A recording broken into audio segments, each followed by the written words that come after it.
Right, John, well, welcome to Countdown and to Australia for the first time. Now, we don't know that much about the band Bon Jovi, so if you could just tell us the history from the start, really. Well, I basically put the band together about 1.5 years ago. Right. And it was around a song which is the single of our first album called Runaway.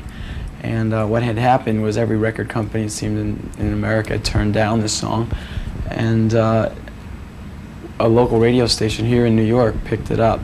And it started to spread nationwide, and I had what was slowly becoming a hit without a band. And I had been using members of Rick Springfield's band and of Bruce Springsteen's E Street Band. That's who did the tapes with me in the studio. Right. And it was time to put together a band. So I called up Dave Rashbaum, who was a keyboard player I played with through the years. And then the two of us started looking. I found then Alec John Such, our bass player, who led me to Tico Torres, who was with a band called Frankie and the Knockouts at the time. Right. And then we started playing out and stumbled upon Richie Sambora, our lead guitar player, who I later hired, and that was really the band. It came together in just a few short weeks. Right, now, from then what happened? Well, by then, you know, the actual romantic kind of a dream that you think that a record company guy pulls a contract out of a drawer and says, here you go, you know, it's signed. I had laid down months into years of groundwork, you know, trying to get that major label and making the contacts. So at this time, I was lucky enough that I had attorneys to take over the dealings with record companies, and we had played one showcase at a party for a radio syndicate show that was here called Rock USA with Scandal. And it just happened, it was like a place where all the record companies converged to meet over this party for this new syndicate, and it was a chance for me to take the band live. Right. And it was like one of the first times, and so we played, and that pretty much started the buzz between the record companies. Right, now I was talking to Kish yesterday, and we were talking about sort of like musical directions that seem to sort of go around either in a sort of a merry-go-round. I mean, over the last 2 to 3 years in Australia, even here, especially in England, it was so dominated by synthesized groups, and then there was this switch around again to back to sort of rock and roll and good heavy rock and roll. What do you attribute that to? I mean, obviously with back like when you got the reaction from the radio station with Runaway. Yeah, at that time, a lot of the things like the synthesized sounds, the English synthesized sounds, were on the radio here. So music that we were doing, that I was writing a lot of, wasn't quite that.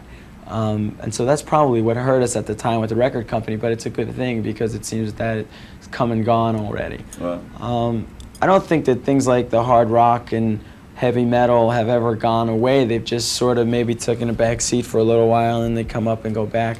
But it seems that's the most consistent thing in music, or that's pretty much the roots of rock and roll almost, you know, I mean, as opposed to a disco sound or the synthesized pop sounds. They seem to come and go here in America, at least.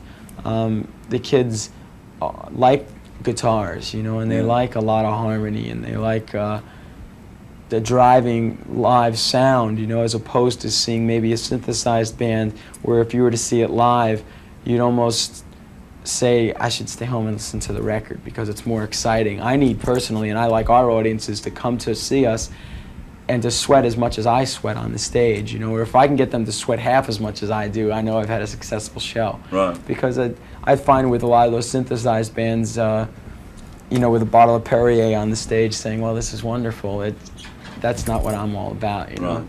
I personally feel that if I ever go to a show and am not involved, that I don't want to be there. You know, I'd rather sit home and watch it on MTV or whatever, you know, watching it at home, or just listening to the record and imagining that in your head that it would be better.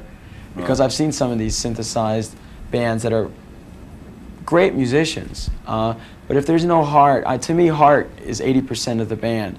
I mean, I would rather play with guys that are only 80% of the greatest musicians around, you know, as opposed to those amazing musicians who have no feel, who don't know that if I decide to take something off into a different direction, if I just decide to go off on a solo or something, my band knows that I'm going there. They all have that just natural rhythm of what's going on, like somebody like a Springsteen.